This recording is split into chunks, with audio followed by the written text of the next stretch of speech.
Assalamualaikum warahmatullahi wabarakatuh. Halo, apa kabar semuanya? Perkenalkan, nama saya Intarista. Saya mahasiswa dari Institut Agama Islam Negeri Curug, Fakultas Tarbiyah, Program Studi Pendidikan Agama Islam dari kelas 4C. Pada kesempatan kali ini saya akan membahas topik mengenai filsafat ilmu pengetahuan. Nah, untuk teman-teman semuanya dari jenjang S1, S2, sampai S3, pastinya kita akan dihadapi dengan mata kuliah yaitu filsafat ilmu. Nah, seringkali kita dengar banyak sekali teman-teman kita yang tidak tertarik, bahkan tidak suka belajar filsafat, karena mereka beranggapan bahwa filsafat adalah ilmu yang sulit untuk dipelajari. Padahal teman-teman, filsafat adalah ilmu yang sangat mengasihkan untuk dipelajari, karena filsafat adalah induk dari segala ilmu pengetahuan. Untuk itu teman-teman, mari kita mulai untuk mengenal serta mengetahui apa itu filsafat, ilmu, dan pengetahuan. Yang pertama, saya akan membahas mengenai apa itu filsafat. Nah, menurut Kamus Besar Bahasa Indonesia, filsafat adalah pengetahuan dan penyelidikan dengan akal budi mengenai hakikat dari segala yang ada, sebab, asal, dan hukumnya. Untuk filsafat sendiri itu berasal dari bahasa Yunani yaitu filosofia yang terdiri dari dua kata yaitu philos yang berarti suka, cinta, dan kecenderungan pada sesuatu. Sedangkan sophi atau sophia berarti kebijaksanaan. Nah, dapat kita pahami secara sederhana, filsafat berarti suka dan cinta pada kebijaksanaan. Sedangkan menurut para ahli, yang pertama menurut Plato.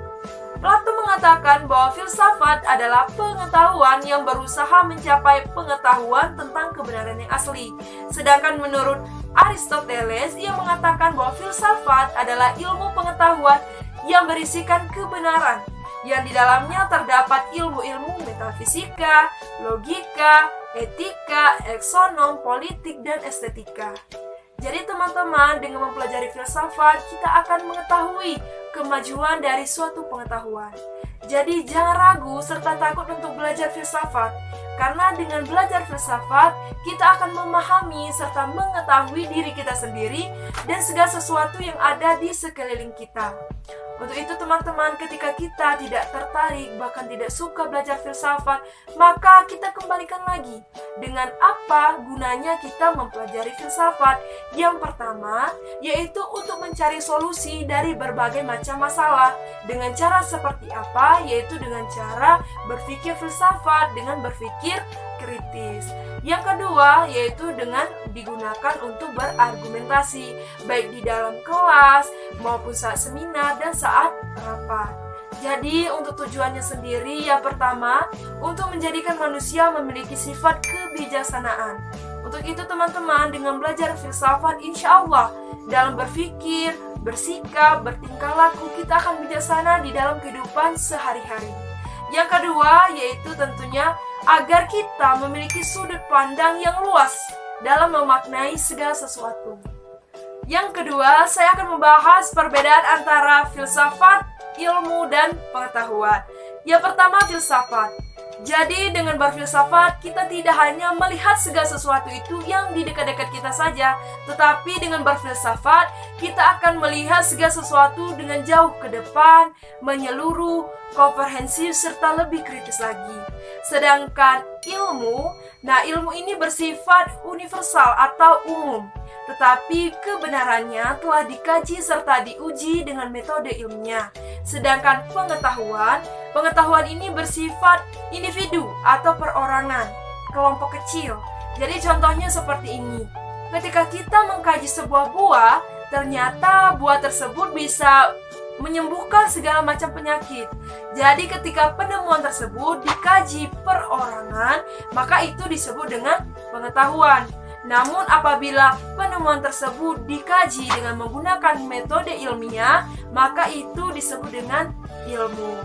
Jadi ilmu itu berarti pengetahuan yang sistematis dan ilmiah.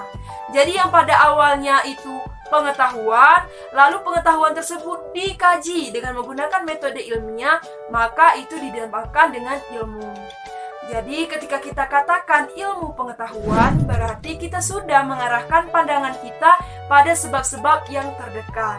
Sedangkan filsafat ilmu pengetahuan berarti kita tidak hanya mengarahkan pandangan kita pada sebab-sebab yang terdekat saja, tetapi sudah mengarahkan pandangan kita jauh ke depan, mendalam, menyeluruh, serta lebih kritis lagi.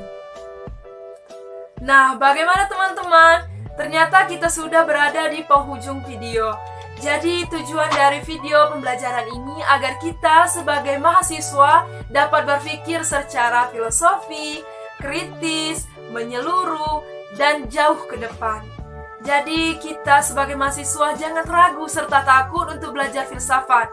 Karena filsafat memiliki banyak sekali manfaat baik untuk diri kita sendiri maupun orang lain. Mungkin itulah yang dapat saya sampaikan, lebih dan kurang saya mohon maaf. Saya ucapkan terima kasih. Saya akhiri dengan mengucapkan wassalamualaikum warahmatullahi wabarakatuh.